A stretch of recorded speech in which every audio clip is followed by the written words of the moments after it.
Jesús.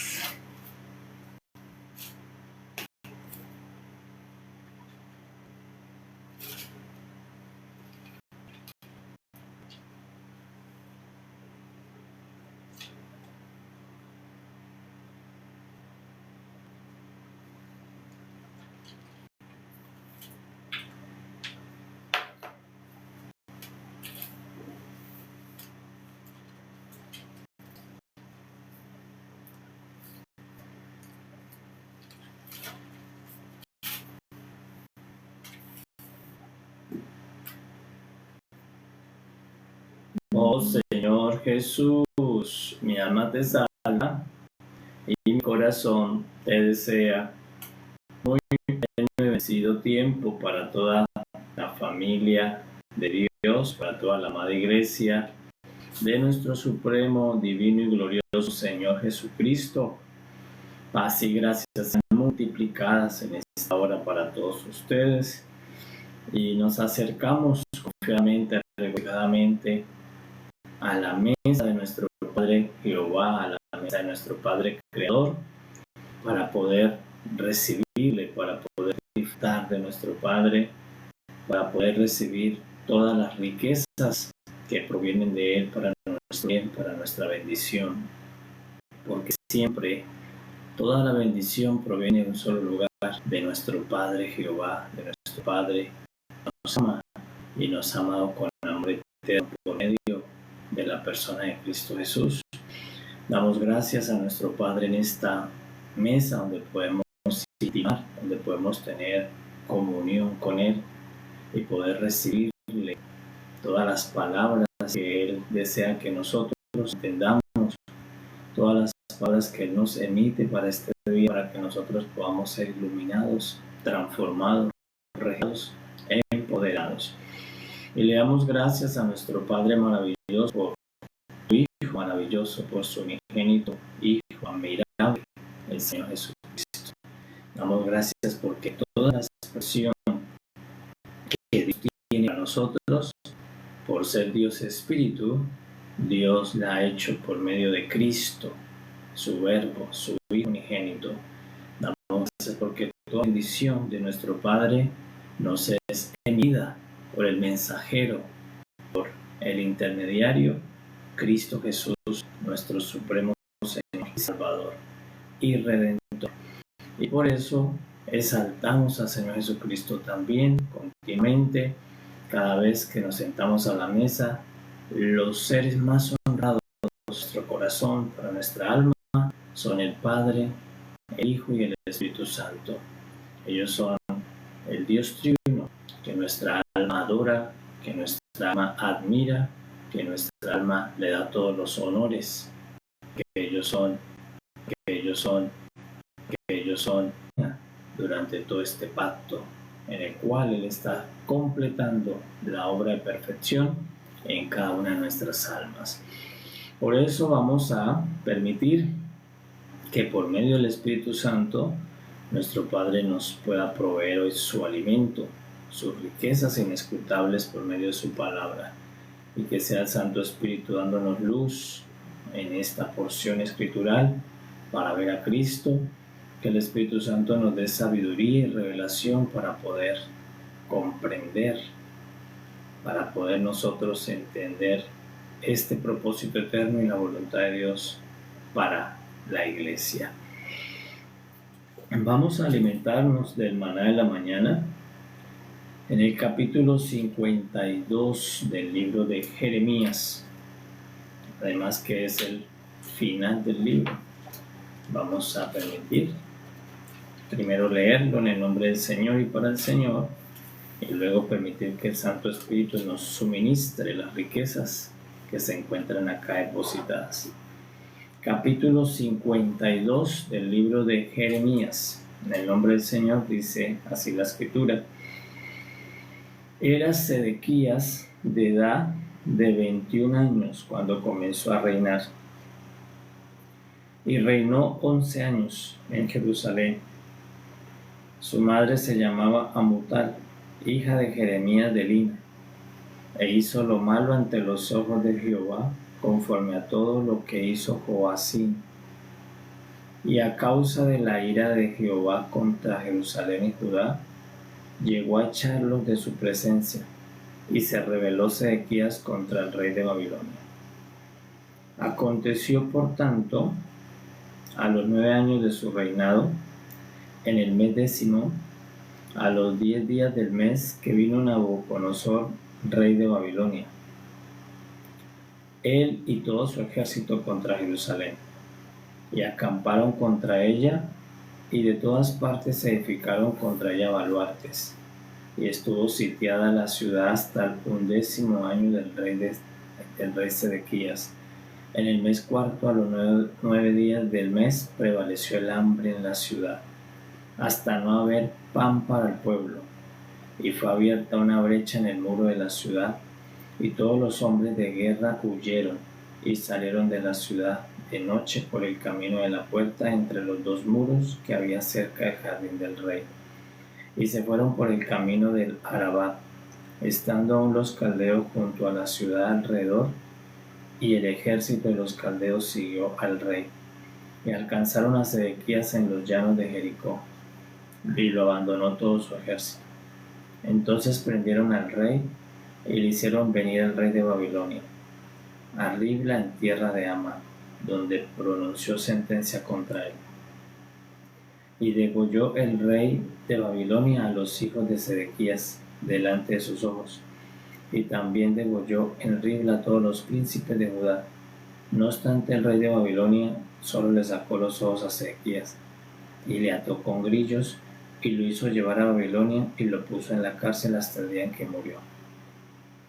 Y en el mes quinto, a los 10 días del mes, que era el año 19 del reinado de Nabucodonosor, rey de Babilonia, vino a Jerusalén Nabuzaradán, capitán de la guardia, que solía estar delante del rey de Babilonia, y quemó la casa de Jehová, y la casa del rey, y todas las casas de Jerusalén, y destruyó con fuego todo edificio grande, y todo el ejército de los caldeos que venía con el capitán de la guardia destruyó todos los muros en derredor de Jerusalén, e hizo transportar Nabuzaradán, capitán de la guardia, a los pobres del pueblo, y a toda la guardia, a los pobres del pueblo, y a toda la otra gente del pueblo que había quedado en la ciudad, a los desertores que se habían pasado al rey de Babilonia, y a todo el resto de la multitud del pueblo. Mas de los pobres del país dejó Nabuzaradán, capitán de la guardia, para viñadores y labradores.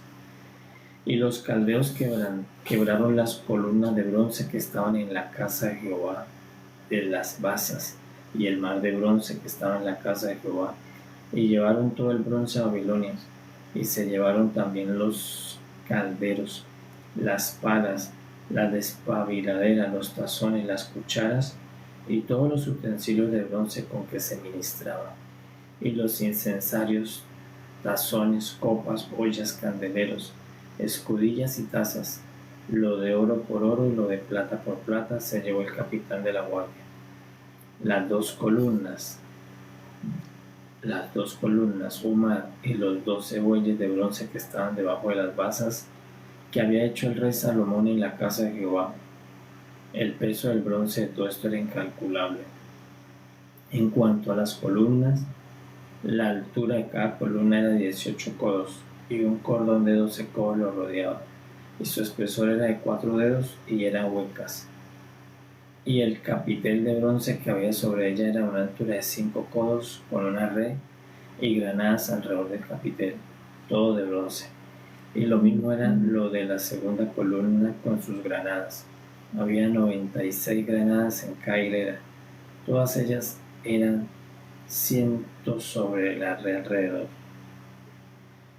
Tomó también el capitán de la guardia a Seraías, el principal sacerdote, a Sofonías, el segundo sacerdote, y 3 guardas del atrio. Y de la ciudad tomó un oficial que era capitán de los hombres de guerra, a 7 hombres de los consejeros íntimos del rey que estaban en la ciudad, y al principal secretario de la milicia, que pasaba revista al pueblo de la tierra para la guerra, y 60 hombres del pueblo que se hallaron dentro de la ciudad. Los tomó pues Nabuzaradán, capitán de la guardia, y los llevó al rey de Babilonia en Ribla. Y el rey de Babilonia los hirió y los mató en Ribla, en tierra de Amán. Así Judá fue transportada de su tierra. Este es el pueblo que Nabucodonosor llevó cautivo. En el año séptimo, a 3023 hombres de Judá. En el año 18 de Nabucodonosor, él llevó cautivas de Jerusalén a 832 personas. Y en el año 23 de Nabucodonosor, Nabuzaradán, capitán de la guardia, llevó cautivas a 745 personas de los hombres de Judá. Todas las personas en total fueron 4700. Y sucedió que en el año 37 del cautiverio de Joaquín, rey de Judá, en el mes 12º, a los 25 días del mes, Evil-Merodach, rey de Babilonia, en el año primero de su reinado, alzó la cabeza de Joacim, rey de Judá, y lo sacó de la cárcel. Y habló con él amigablemente e hizo poner su trono sobre los tronos de los reyes que estaban con él en Babilonia. Le hizo mudar también los vestidos de prisionero y comía pan en la mesa del rey siempre, todos los días de su vida. Y continuamente se le daba una ración de parte del rey de Babilonia, cada día durante todos los días de su vida, hasta el día de su muerte. Oh Señor Jesús, mi alma te exalta y mi corazón te desea.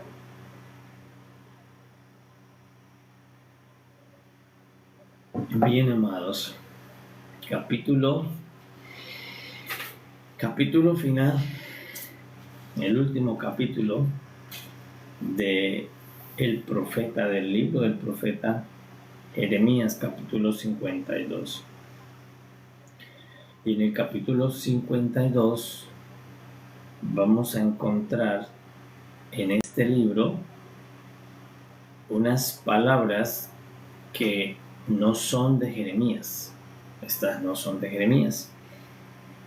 Por eso es como si fuera un cronista, como que alguien está certificando que lo que profetizó Jeremías se cumplió. Muchos creen que este escrito último es de Barú, el escriba de Jeremías, porque las palabras de Jeremías siempre iniciaban diciendo: esta es la palabra de Jehová que vino a Jeremías. Pero este no, esto es un cronista. Y el último capítulo, quien lo escribe, que se ve que no es Jeremías, porque justo en el capítulo 51 dice claramente: hasta aquí son las palabras de Jeremías. O sea, Jeremías habló hasta el capítulo 51. Ya el 52 no lo habló Jeremías, porque el 52 lo está hablando ya alguien que vivió después hasta el reinado del próximo rey después de Nabucodonosor, el reinado de Evil-Merodach, el nuevo rey de Babilonia. O sea, que está cerciorando uno que comprobó que la palabra de Dios es fiel y verdadera, que cielo y tierra pasarán, mas su palabra se cumplirá toda completa. Entonces, por eso quien escribe el capítulo 52 está dando testimonio, da testimonio después de pasado mucho tiempo de Jeremías, da testimonio que todo lo que Jeremías profetizó se cumplió completo como lo había profetizado. Por eso alcanza este escrito a estar hasta los días en que se le dio libertad a Joaquín, y para eso sucedió muchos años.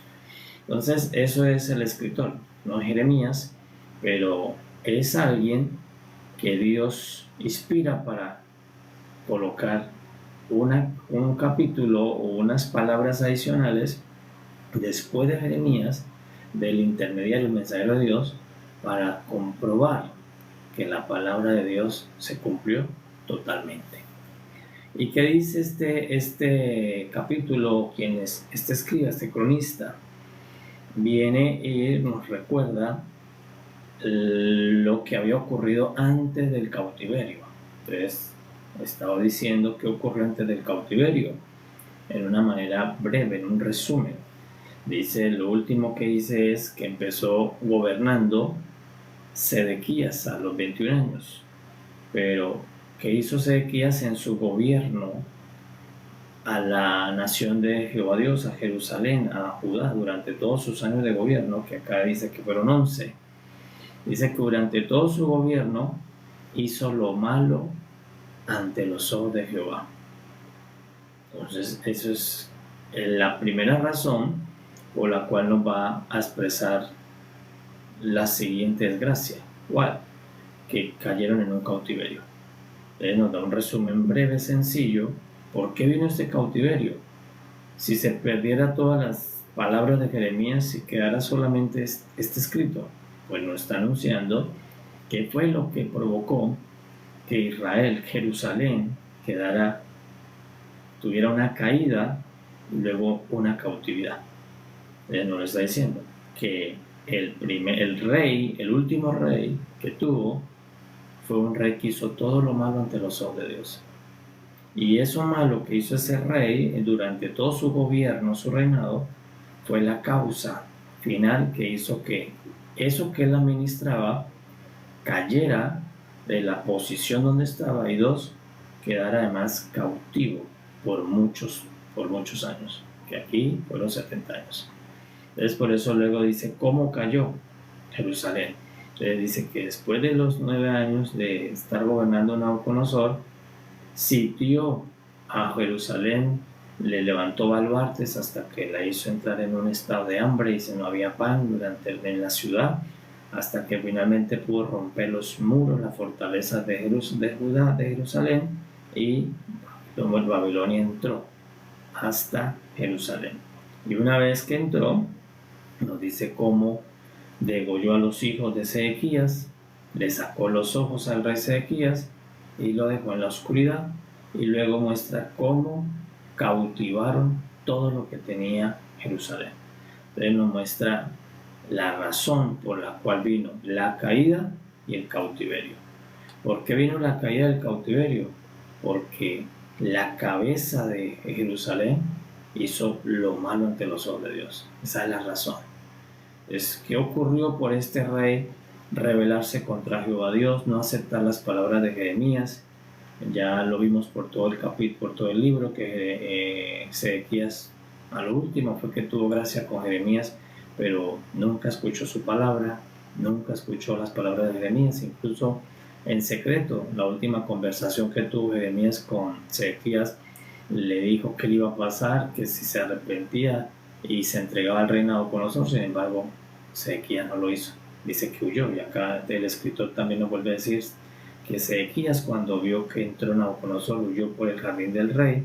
Sin embargo, su ejército lo abandonó y lo entregaron en manos de Nabucodonosor, el cual, cuando lo llevó a la sentencia, le sentenció que viviera para siempre en la oscuridad y le degolló sus hijos y los príncipes. Entonces, eso es lo que está resumiendo. Esto es como un resumen breve de lo que la razón por la que ocurrió, y que sí la palabra de Dios se cumple.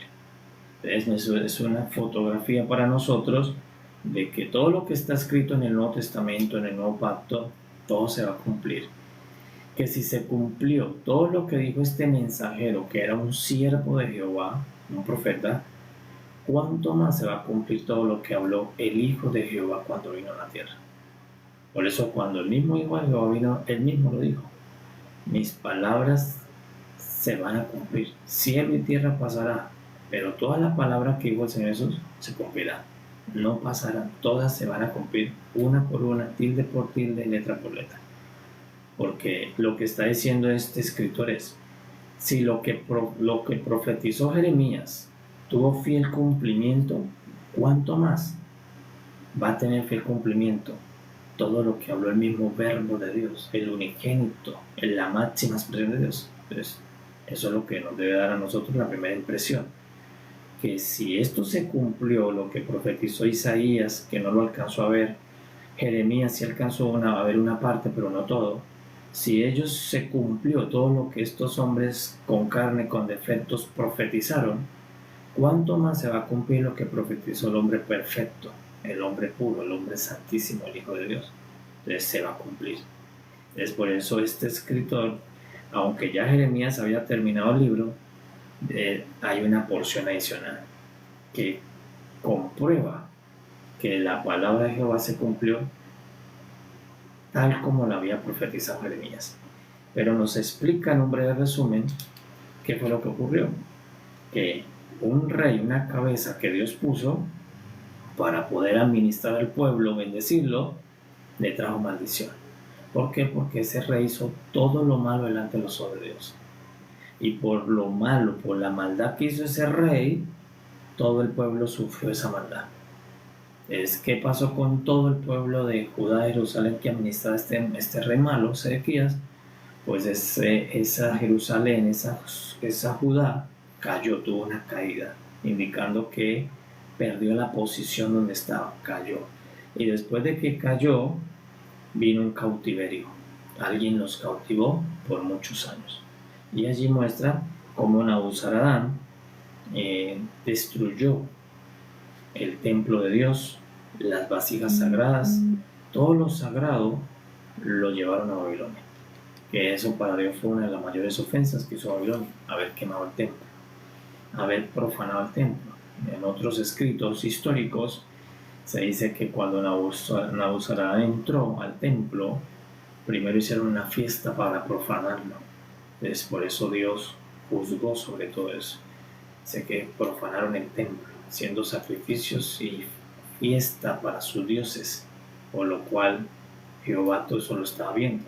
Y luego sí lo quemaron y lo saquearon y se llevaron todos los elementos de Jehová Dios para sus templos.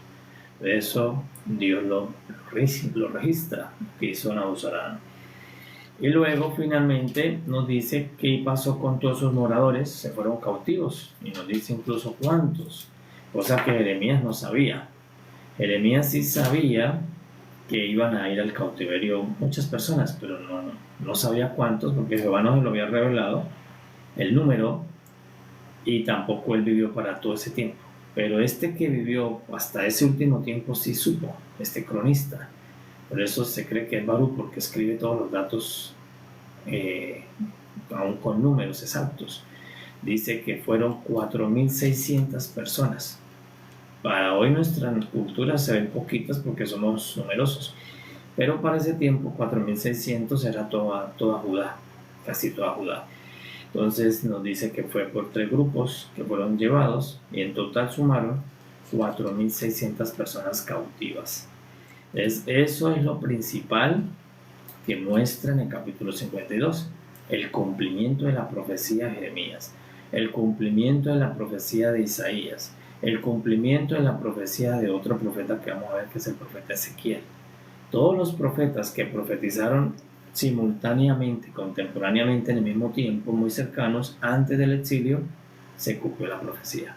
Y este último escritor está diciéndoles lo que profetizó Isaías, lo que profetizó Jeremías, Ezequiel, Joel, los profetas, se cumplió al pie de la letra. O sea que la palabra de Jehová Dios se cumple en el tiempo, pero se cumple. Y si se cumple para mal, pues nosotros tenemos que tener un gozo, porque también se cumple para bien. Porque para ellos ciertamente se cumplió para mal, pero también la palabra de Dios tiene cumplimiento para bien, para todos los que nos dejemos señorear por su enviado, por su ungido. Es que ocurrió en este resumen. Este resumen ya lo hemos visto capítulo por capítulo, pero aquí está resumido. Entonces, ¿qué ocurrió con esta nación que gobernaba un rey llamado Sedequías, que era una nación de Dios? Toda cayó y quedó cautiva de un enviado. ¿Quién fue el enviado? Nabucodonosor. Dios envió a Nabucodonosor. ¿Y qué tenían que hacer finalmente esta nación al tener este rey malo, al rey Sedequías, que hizo lo malo contra Dios? Entregarse al gobierno de este nuevo rey, del rey Nabucodonosor, del rey de Babilonia, de disponerse y someterse a su gobierno.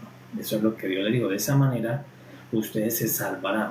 ¿De qué manera se salvarán? Sometiéndose al rey Nabucodonosor. Pero el mismo rey Sedequías no se sometió al rey de Nabucodonosor, y sus hijos tampoco.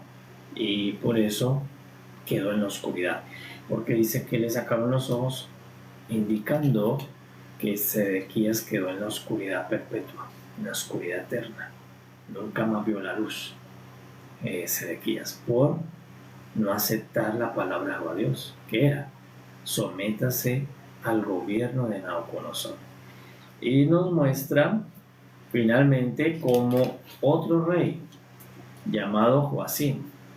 Dice que después, en el año 37 del cautiverio de Joaquín, ya habían pasado 37 años del cautiverio, eso es bastante tiempo, 37 años, cuando vino una palabra positiva para Joaquín. Era un rey que estaba en cautiverio, un rey de Judá. Ese fue el rey que estuvo antes de Sedequías. Nabucodonosor había quitado a Joaquín y había permitido que Sedequías fuera rey mientras que estaba pagando tributo. Entonces lo tenían cautivo. Y dice que después de 37 años, estando en el cautiverio y en cárcel, dice que hubo otro rey en Babilonia. Ya no estaba Nabucodonosor, estaba Evil-Merodach, el nuevo rey de Babilonia. Y tuvo gracia con el rey Joaquín. Dice que le alzó su cabeza, indicando que tuvo gracia con este cautivo, que sabiendo que era rey, y hizo un trato amigable con él, lo sentó en su trono y le permitió comer de su mesa, vestir, cambiar los vestidos y ya quitar los vestidos de prisionero y tener vestidos de invitado para sentarse a la mesa con el rey todos los días de su vida. Dice que comió de la ración del rey durante todos los días de su vida, hasta el día de su muerte. Entonces vemos el contraste del rey Sedequías, que por no someterse a Nabucodonosor, el enviado de Dios, quedó en la oscuridad para siempre. Pero Joaquín, que se sometió al gobierno de Nabucodonosor, luego a Evil-Merodach, terminó siendo recompensado comiendo en la mesa de ese rey todos los días de su vida, la ración del rey. Bueno, así cierra el cronista, mostrándonos algo que Jeremías no podía mostrarnos, porque Jeremías ya no está para esos 37 años después del cautiverio. Pero este cronista que sí está, dice, nos da una pequeña fotografía de la recompensa de someternos al reinado de Cristo. Ya lo vamos a ver. Esa es la parte histórica, el resumen de Jeremías, el resumen de un cronista, de un escriba, que recoge todo lo que ya profetizó Jeremías diciendo se cumplió, y luego añade una porción más mostrando una recompensa. ¿A quién? A un rey llamado Joaquín.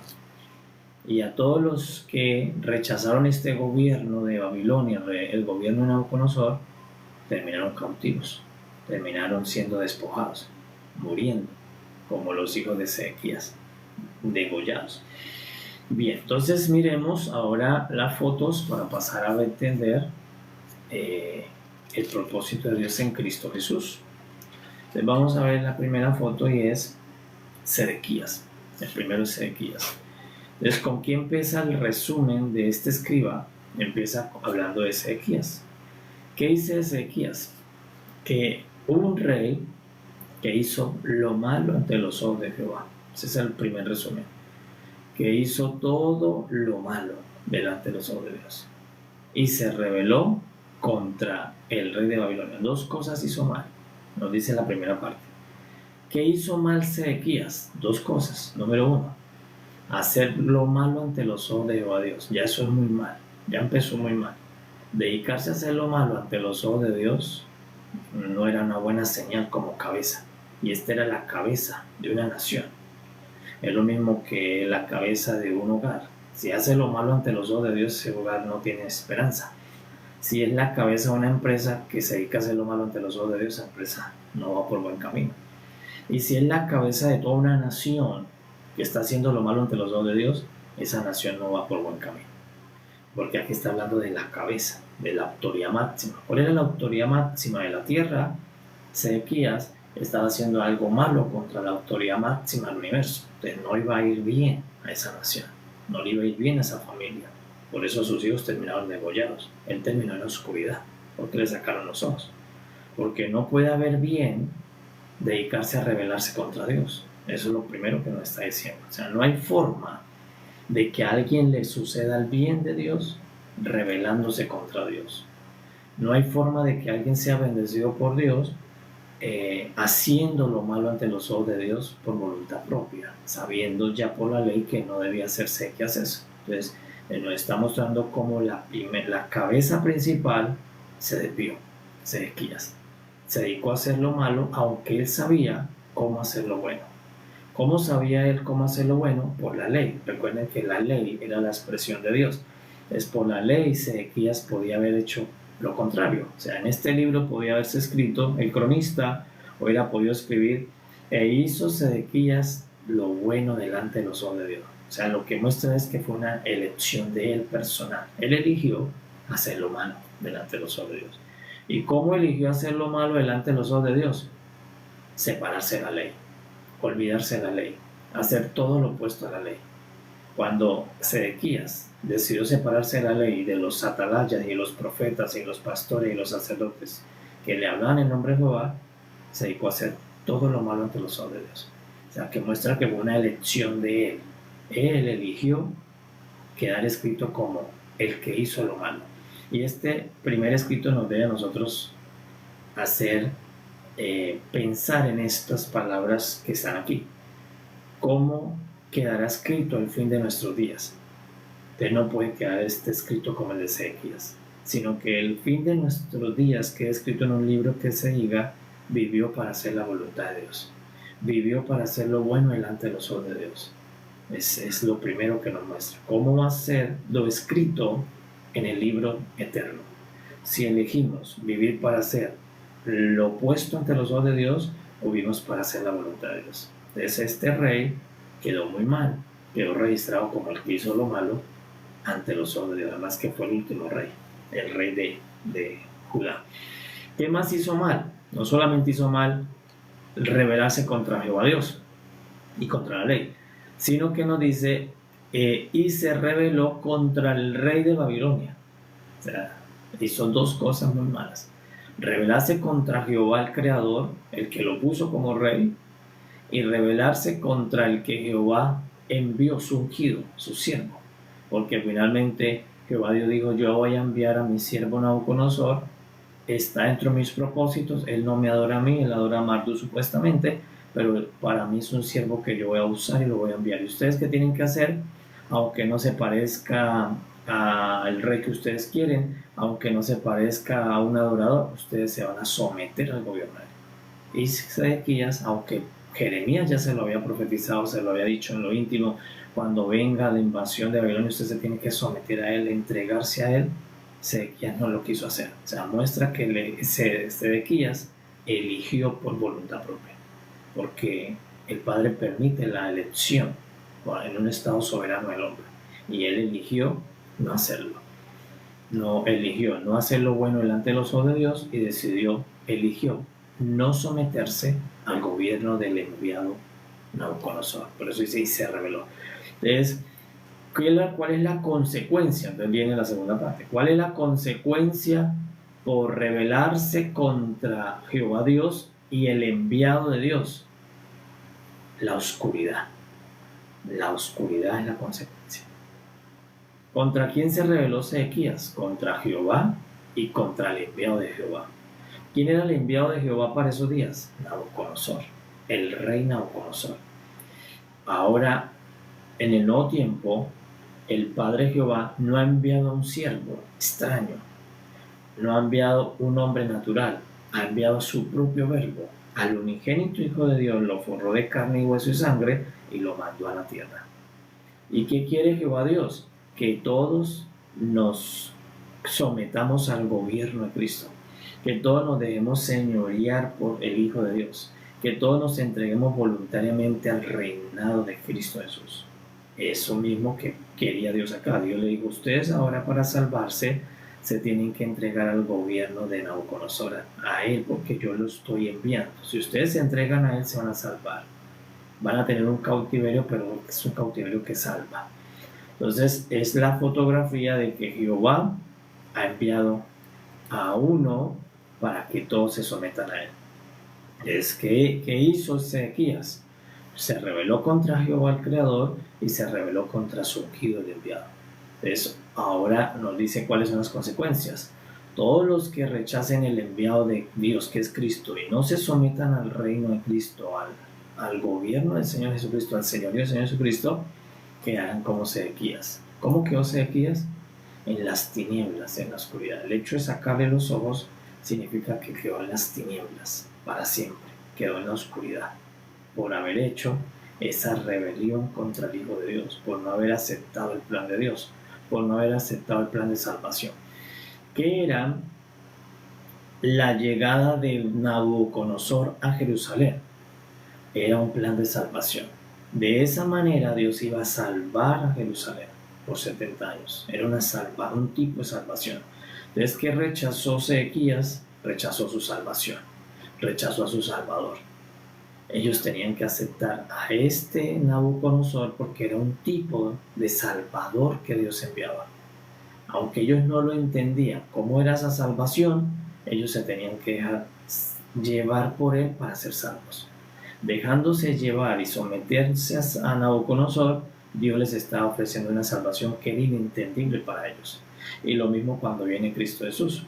Cuando viene Cristo Jesús, todavía nosotros nos cuesta una parte entender cómo es ese tipo de salvación, ¿okay? Porque no es una salvación fácil de entender. Pablo la llamó esta salvación tan grande. Si es tan grande, no es tan sencilla de entender. Lo mismo ellos no podían entender cómo esto era una forma de salvación. O sea, cómo Jehová, tú nos dices que esto es una forma de salvación dejándonos llevar con un rey que ni te menciona a ti, que vemos que es un rey totalmente pagano, gentil. ¿Cómo tú nos dices que eso es una forma de salvación? Si viéndola en la parte humana no se ve una forma de salvación, pero para Dios era una forma de salvación. ¿Qué rechazó Sedequías? Su salvación y su salvador. ¿Y qué le vino por rechazar a su salvador y su salvación? Vivir en la oscuridad. Y eso es lo que nos dice luego en el nuevo pacto, que todos los que rechacen a Jesucristo el Salvador y su salvación van a ser lanzados a la oscuridad, van a quedar en una oscuridad perpetua, así como Sedequías. Por eso Sedequías, al perder los ojos, lo que está diciendo es: este es el fin de los que rechazan al Salvador, de los que rechazan la salvación enviada por Jehová. ¿Cuál es el fin? La oscuridad, no volver a ver la luz, que es Cristo, la luz de Dios, que es Cristo. Entonces, ¿y qué van a quedar? Cautivos, en una cautividad. Entonces, eso le está pasando a Sedequías para hacer una fotografía de la humanidad. Entonces, ¿qué debe hacer la humanidad hoy? Toda la humanidad. Toda la humanidad encontramos salvación en el enviado de Dios. Pero en esta ocasión, Dios le está mostrando de dónde envió el Salvador. Lo envió del norte, de lejos. Lo trajo hasta Jerusalén. Pero luego, en la realidad, Jehová Dios trajo un Salvador de mucho más lejos que el norte. Lo trajo de la eternidad. Desde la misma eternidad trajo el Salvador a la tierra. Y vino a ofrecernos una salvación tan grande. Solo que no se puede ver tan fácilmente el tipo de salvación que nos da este Salvador. Porque además, este Salvador muere en una cruz. Entonces no nos es tan apreciable a primera impresión cómo es que nos salva. Porque toda la salvación está espiritual en esa muerte, en su encarnación y resurrección.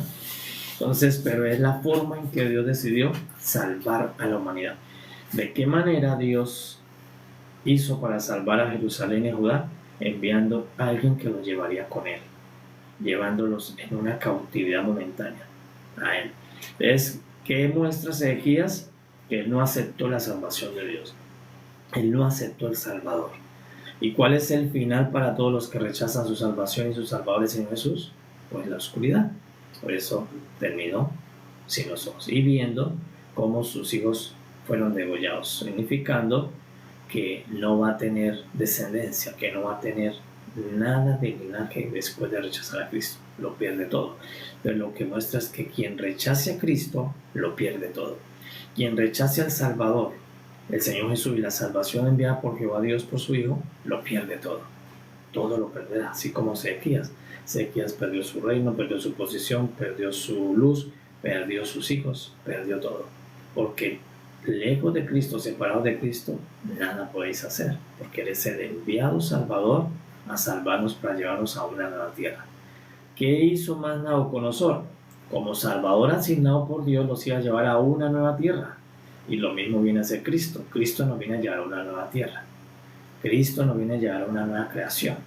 ¿Y nosotros qué tenemos que hacer? No oponernos, porque si ellos eran llevados a las tierras de Babilonia, y las tierras de Babilonia eran unas buenas tierras, porque era una nación próspera, ¿cuánto más van a ser prósperas la nueva creación que el Señor tiene virgen para los resucitados, para los que va a despertar de sueño eterno? Si las tierras de Babilonia eran las mejores tierras para esa temporada, ¿cuánto más la nueva creación que desciende del cielo? Entonces nosotros por eso sí celebramos ir sujetos bajo el gobierno de Cristo. Nosotros sí disfrutamos estar bajo el señorío de Cristo, que así a los ojos humanos se ve como un cautiverio. ¿Por qué se ve como un cautiverio? Porque Cristo es el que impone su voluntad, pero es un cautiverio positivo, es un cautiverio para bien, cautiverio para bien, cautiverio para bien. Y si Nabucodonosor tuvo algo de casa, se condenaron. Pero ¿qué nos dice el Señor Jesús y los apóstoles en el Nuevo Testamento? Si crees en el Señor Jesucristo tu Salvador, te vas a salvar tú y tu casa. Pero lo contrario, quienes no aceptan al Salvador del Señor Jesús y no se dejan señorear por Él, se perderá la persona en su casa. Como Sedequías se perdió él y se perdió su casa. ¿Pero por qué se perdió él y se perdió su casa? Por no recibir el Salvador que Dios le envió, por no recibir la salvación que Dios le envió. ¿Cuál era la salvación en ese momento? Entregarse al gobierno de Nabucodonosor. ¿Cuál es la salvación hoy? Entregarse al Señor Jesucristo. Entregarle tu vida y tu casa. Cuando tú le entregas tu vida y tu casa, hay salvación para ti y para tu casa. Y aún después de la muerte serán despertados para ir a la tierra del Señor Jesucristo. ¿Qué hizo Nabucodonosor? Nabucodonosor no es de esa tierra. Nabucodonosor no era de Jerusalén. Nabucodonosor no era de Judá. Él era de otra tierra, incluso de otra posición del norte. Nabucodonosor era del norte. Es que hizo Nabucodonosor: vengo enviado por su mismo Dios, el Dios de ustedes, vengo a llevarlos a mi tierra. Vengo a sacarlos de su tierra y vengo a traerlos a la mía, que es mejor que la de ustedes. Aunque la de ustedes están bendecidas por Dios, la de Babilonia era mejor, porque era más desarrollada que la de Judá. Entonces, eso mismo hace Cristo. Cristo fue enviado, pero Cristo tiene su propia tierra de origen.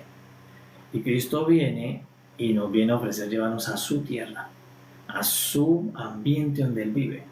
Y el ambiente donde vive Cristo es divino, es eterno, es cielo, es eternidad.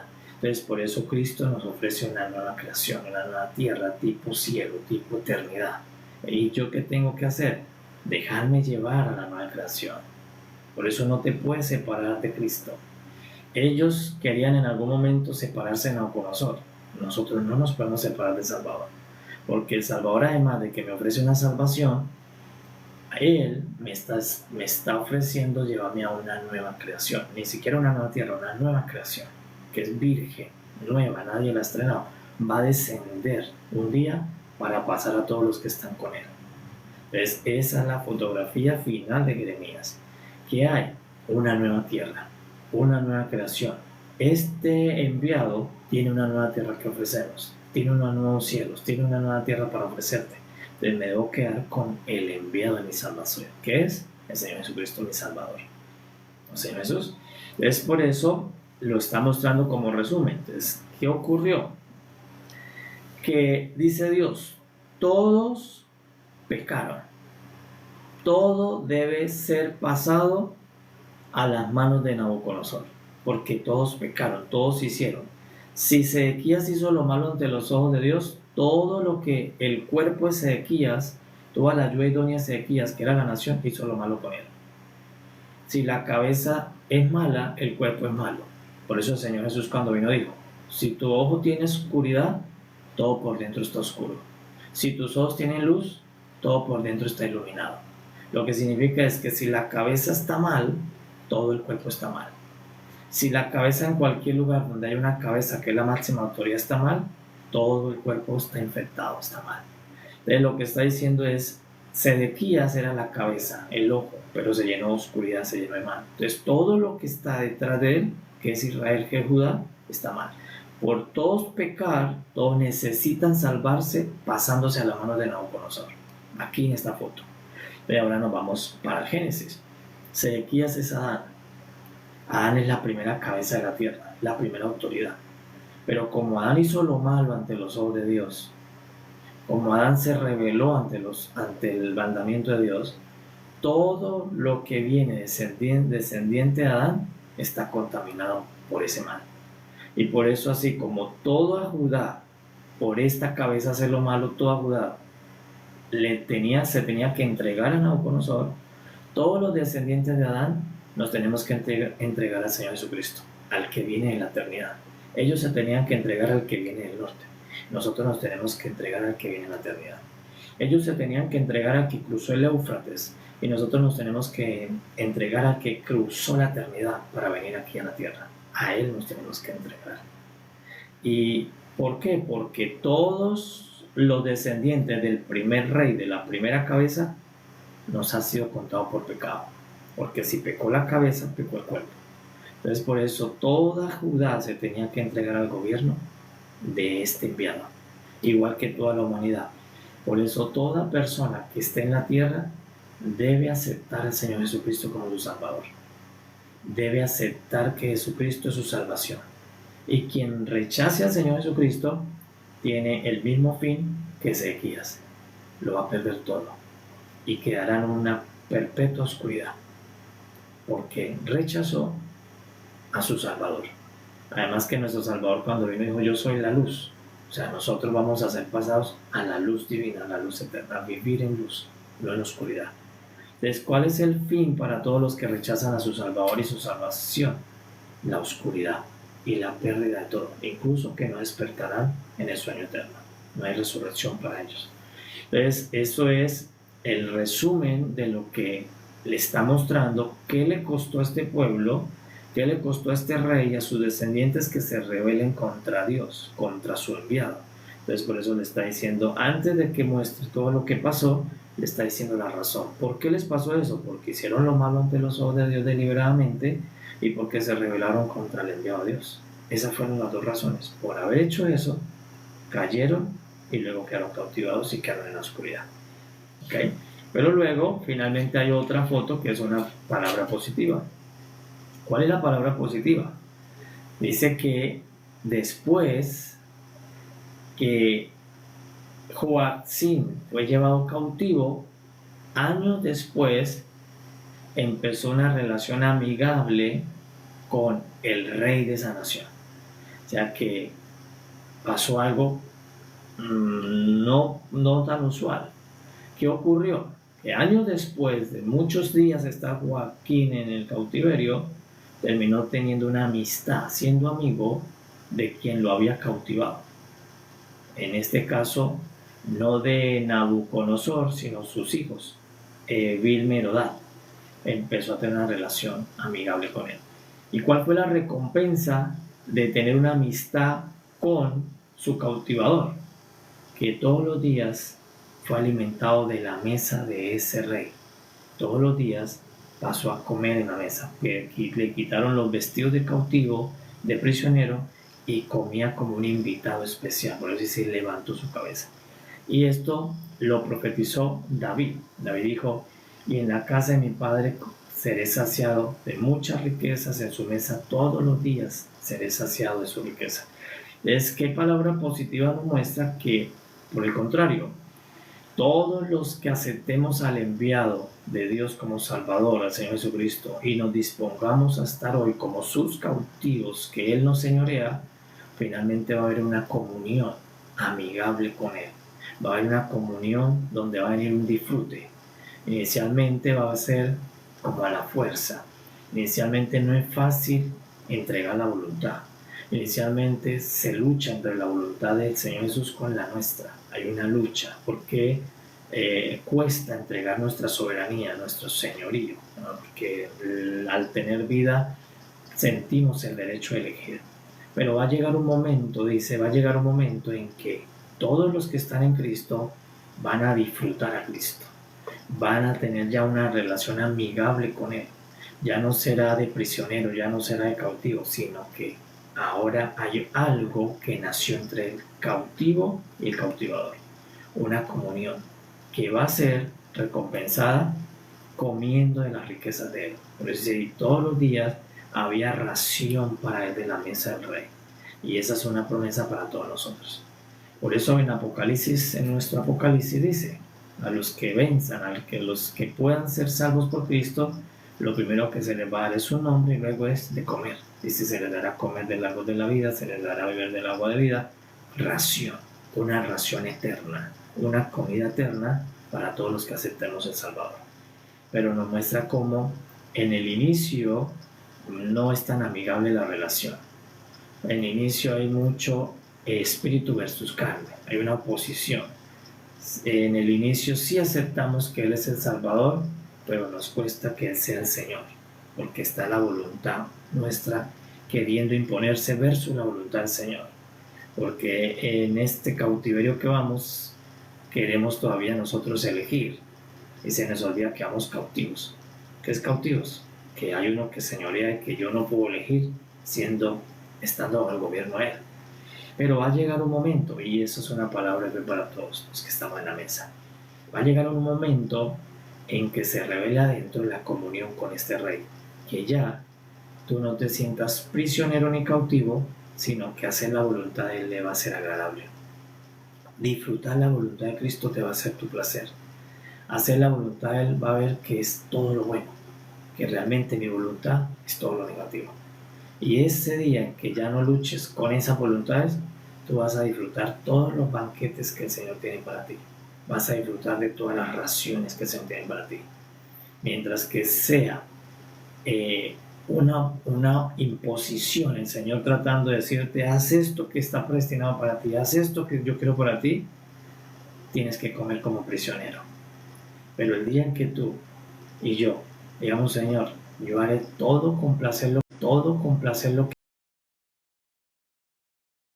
que empiezas a comer banquete del Rey.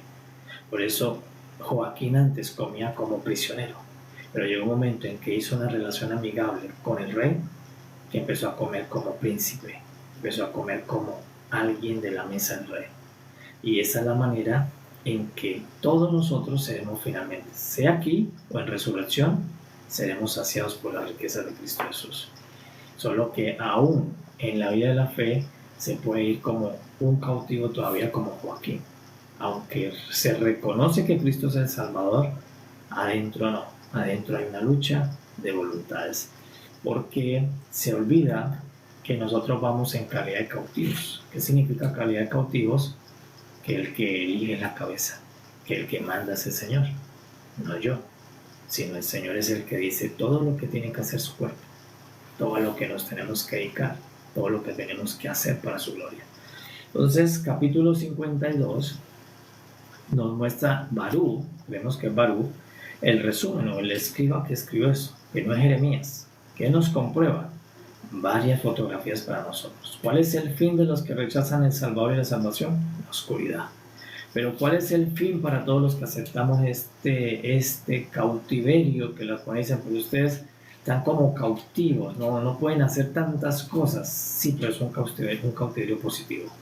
¿Y qué es la recompensa final para los que aceptemos a Cristo? Disfrutar de Cristo, de una comunión con Él, perpetua, y de su mesa para siempre. Ese es el contraste que hay. Joacín fue antes de Ezequías, pero Ezequías nunca pudo comer la ración del rey.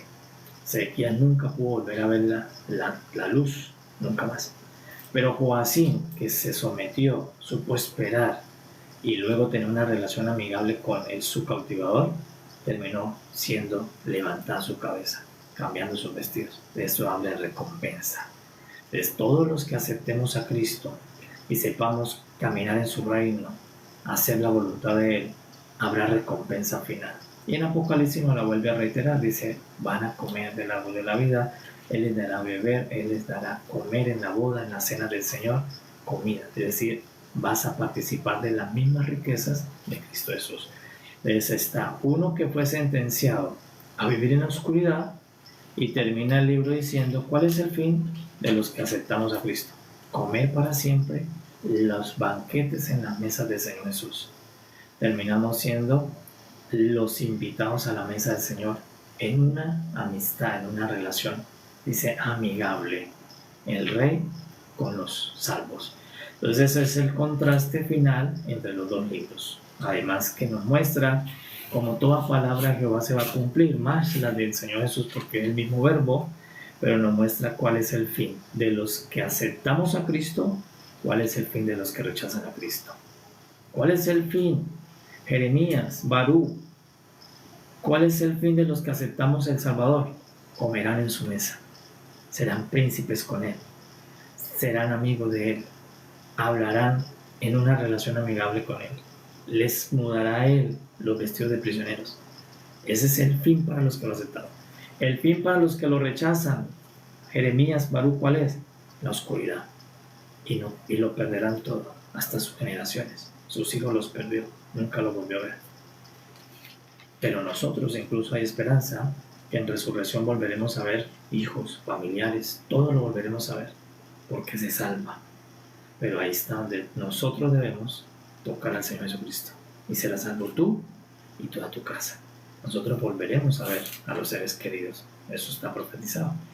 Volveremos a verlo en resurrección. Pero Sedequías no lo volvió a ver nunca más. Lo perdió todo. Por eso una mejor manera de amar a tus hijos, de amar a los que están contigo es aceptando a Cristo. Porque aceptando a Cristo le doy un derecho de salvación a ti y a tu casa, de resurrección. Sedequías, por rechazar a Cristo, perdió su generación, nunca más la volvió a ver, porque quedó en la oscuridad. Por eso, aún en resurrección, volveremos a tener la comunión entre hermanos de familia en resurrección, en donde esté el rey sirviendo raciones en la mesa. Es por eso, ¿cuál es el fin? Nos lo dice en Jeremías. Si no hubiese más libros, ya con Jeremías 52 tenemos el final. ¿Cuál es el final?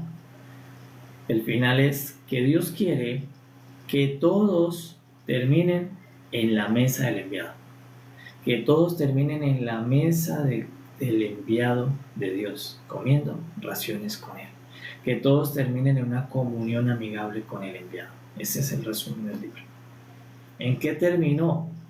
Después, ¿verdad? De que tú lees el libro y es pura muerte, juicio, venganza, leones, serpientes, terror, espanto, Dios hablando con la persona. Este es un apocalipsis, es lo que se llama Jeremías. Normalmente las personas les da miedo leer Apocalipsis porque se llama Apocalipsis, ¿verdad? Pero podemos hacer como en el Antiguo Pacto, ponerle Juan. Es más fácil leer Juan que leer Apocalipsis, porque tan pronto lee la de Apocalipsis ya la persona le empieza a estremecer el cuerpo, porque todo lo que hay es juicio. Entonces por eso Apocalipsis casi nadie, yo no quiero leer ese libro. Pero aquí Dios no lo llamó Apocalipsis, sino le puso el nombre del escritor. Entonces es más fácil leerlo, pero cuando tú lo empiezas a leer es puro Apocalipsis, el mismo que tenemos en el Nuevo Pacto. Entonces el Nuevo Pacto se llama Juan, el escrito de Juan, pero el escrito de Juan es puro Apocalipsis, puros juicios, puros castigos. Pero ¿cómo cierra el libro de este primer Apocalipsis? Con algo maravilloso. ¿Qué estamos dando a Dios? Que el fin es que Dios quiere que todos terminen comiendo en la mesa con el enviado. Ese es el fin de Dios. Dios quiere que todos terminemos comiendo en comunión con Cristo Jesús. Paz, paz y bendiciones. Dios quiere que toda la descendencia de Adán, toda la humanidad terminemos en el tiempo final, después de todos los juicios, terminemos en una gran mesa, teniendo banquete con Cristo, comiendo con Él. También nos lo había dicho en Génesis. ¿Qué nos había hecho en Génesis? Que Dios hizo que todos los hermanos terminaron comiendo con José, en una mesa llena de banquete, lleno de vestidos, le cambió los vestidos. Es esta misma profecía. ¿Qué es lo que Dios quiere? Que después de que Dios haga juicio a todos los enemigos de su propósito, a Satanás, demonios, ángeles caídos, a todos los que se rebelaron contra Cristo y a los que mataron a Cristo. ¿Por qué Dios le hizo el mayor juicio a Babilonia? Porque Babilonia fue la que le destruyó el templo. ¿Y por qué Dios le va a hacer el mayor juicio a la Babilonia espiritual y le va a dar un juicio tan severo a las criaturas malignas? Porque fueron las que mataron al Señor Jesús, las que destruyeron el cuerpo del Señor Jesús. A todos los que destruyeron el cuerpo del Señor Jesús, les viene una ira como nunca Dios le había hecho. Así como aquí a todos los que destruyeron el templo les vino una ira como nunca antes, a todos los que destruyeron el cuerpo del Señor Jesús les viene una ira como nunca antes. A todos los que promovieron la muerte del Señor Jesús, a todos los que destruyeron el cuerpo del Señor Jesús, que son principados, potestades y huestes de maldad. Pero ¿cuál es el fin que Dios quiere desde Génesis? Nos lo está anunciando con José. Por eso hubo la reconciliación. De lo que le hicieron a José, hubo el perdón. Y todos nosotros lo que le hicimos a Cristo y al Padre nos ha sido perdonado. Y que hubo finalmente una gran mesa donde se sentó José con todos sus hermanos, lloraron, comieron, se abrazaron, se repartieron herencia. Es lo mismo con lo que termina Jeremías. Que Dios escribió en los libros eternos que todos nosotros vamos a terminar en una mesa de un banquete que no tiene noche, que no se acaba, como el vino en la fiesta de Caná. Es un banquete perpetuo, una celebración eterna, donde vamos a estar con el Rey, comiendo, bebiendo, para siempre en una comunión amigable. Eso es lo que Dios quiere, que la humanidad viva con Cristo perpetuamente, en un banquete donde hay raciones, dice, comiendo ración todos los días del Rey con todos ustedes. Cada día habrá una ración. Y como es Cristo, la ración será cada día, perpetua, diferente. O sea, con Cristo no hay una ración repetida. De lunes a domingo, si vuelve a lunes a domingo, todos los días habrá una ración diferente. Todos los días habrá un vino diferente, porque Cristo no repite ración. Cristo, como es eterno, no tiene necesidad de repetir. Continuamente, siendo satisfechos, embriagados, con todas las inescrutables novedades de Cristo Jesús, ese es el fin después del Apocalipsis. Entonces, aunque ya conocemos las antesalas de los Apocalipsis, debemos maravillarnos del final. ¿Cuál es el final? En la casa de mi Padre comeré, seré saciado por largos días. Lo había dicho David, lo dice este escriba. Todos nos sentaremos a la mesa con familiares, con personas de la fe, familias en resurrección, a disfrutar la ración de Cristo Jesús después de la resurrección. Eso es lo que Dios destinó para todos los salvos, para todos los que aceptamos al Salvador, para todos los que le decimos sí al Señor Jesucristo, para lo que le vamos diciendo, Señor, sigo trabajando en la voluntad para que no se me olvide que yo soy cautivo en tu reino, no se me vaya a olvidar eso y ande por allí tomando decisiones libres, sino que sea lo que tú me estés transmitiendo. Y eso se llama hacer su voluntad. Entonces el final está en Génesis, el final también está en Jeremías. ¿Cuál es el final? Todos en una mesa, en un banquete. También David lo hizo con Mefibosé. Dice que mandó llamar a Mefibosé y lo sentó a la mesa, un banquete. Ese es Cristo. A todos los salvos, los hijos de Dios, la iglesia, los creyentes, nos espera un banquete eterno. Un banquete que no tiene despedida de noche. Un banquete que no se acaba el vino. Un banquete que no se repite ración. Ese es el banquete de tu vida. Nunca antes nosotros habíamos tenido un banquete de esa manera, de ese tamaño. Ese banquete lo vamos a ver un día manifestado en una mesa. Y usted se va a regocijar porque usted lo escuchó estando en cuerpo carnal. Y cuando sea resucitado para verlo en físico, como este escriba que le tocó vivir la profecía, usted decir, yo lo vi en una madrugada, un día cuando estaba temporal de este banquete. Y ese día ya no será de oídas, será una palabra cumplida en resurrección, disfrutando de estos joacines. Entonces, en esta última foto nosotros somos los joacines, los joaquines, que vamos a estar después de resurrección, después de los juicios, en la mesa del gran rey, comiendo sus inescrutables banquetes, manjares y riquezas. Oh Señor Jesús, mi alma te exalta y mi corazón te desea. Por eso no tienes nada que envidiarle a los grandes banquetes en el mundo, las grandes fiestas que se hacen en el mundo. No es comparado, porque esos banquetes hay que hacer despedida.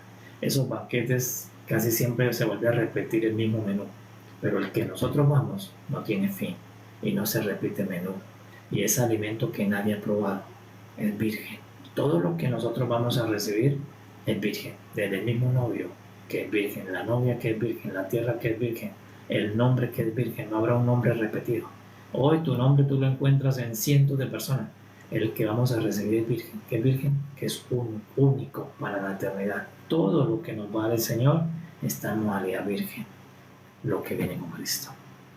Señor Jesús, le damos gracias a nuestro Padre por permitirnos ver en Jeremías lo escrito en los libros para el final de los tiempos, y no para que nosotros nos asustemos por todas estas profecías negativas, sino que seamos inspirados a seguir en fe, aferrados a Cristo, a seguir congregándonos, comiendo, alimentándonos, creyendo, perseverando, porque lo que nos espera es un banquete con el Rey en la eternidad. En Apocalipsis llamado la boda del Cordero, la cena eterna. Gracias a nuestro Padre por su palabra, y quedamos atentos, amados, para el libro que sigue, que es Lamentaciones. Vamos a entrar a las Lamentaciones en el nombre del Señor Jesús, a que nuestro Padre y el Espíritu Santo nos muestre allí a Cristo en más fotografías, y nosotros seguir siendo enriquecidos en entendimiento, perfeccionados, y nuestra fe siga multiplicándose, nuestro amor siga creciendo y nuestro deseo siga aumentando a través de las Escrituras. Paz a todos, sean muy bendecidos, están invitados a las riquezas de nuestro Señor hoy en la velada, en la noche, y el lunes, en el nombre de nuestro Señor Jesucristo, venimos a abrir un nuevo pergamino, un nuevo rollo, donde vamos a encontrar las riquezas incalculables del Señor Jesús. Paz a todos, amados, regocijémonos, porque nos espera el banquete de nuestras vidas con la persona más importante de nuestras vidas, el inigualable, el admirable, el Señor Jesucristo. Todos los juacines vamos a ser llevados a su mesa, todos los molifosé, los que teníamos deliciados, los que teníamos una enfermedad de nacimiento, todos, por creer, nos van a llevar a la mesa del gran Rey. Por eso, si crees en el Señor Jesucristo, serás salvo tú y tu casa. Mantengámonos creyendo en el enviado, porque aún en resurrección nuestra casa estará presente. Paz a todos, amados, sean muy bendecidos, y en el nombre del Señor no faltará el vestido estos días, no faltará el pan a tu mesa, no faltará el recurso, no faltará el afecto, no faltará lo que se requiere en la tierra, no te faltará, porque Nabucodonosor en la foto, a todos los que llevó salvos, siempre hubo provisión, solo que la mejor fue para Joacim, pero siempre en el cautiverio hubo provisión, lo que significa que mientras que venga el Señor Jesucristo a hacer su banquete, va a haber provisión, va a haber casa, va a haber lugar donde morar, va a haber personas con las cuales interactuar, va a haber provisión, va a haber, porque si Nabucodonosor, siendo natural, proveía a los cautivos, cuanto más Cristo provee a toda su iglesia que está todavía hoy aquí, esperando su regreso en la tierra. Paz a todos, y nos vemos en la noche en las veladas, amados. Paz a todos, sean muy bendecidos. Paz y gracia y honra sea nuestro Señor Jesucristo.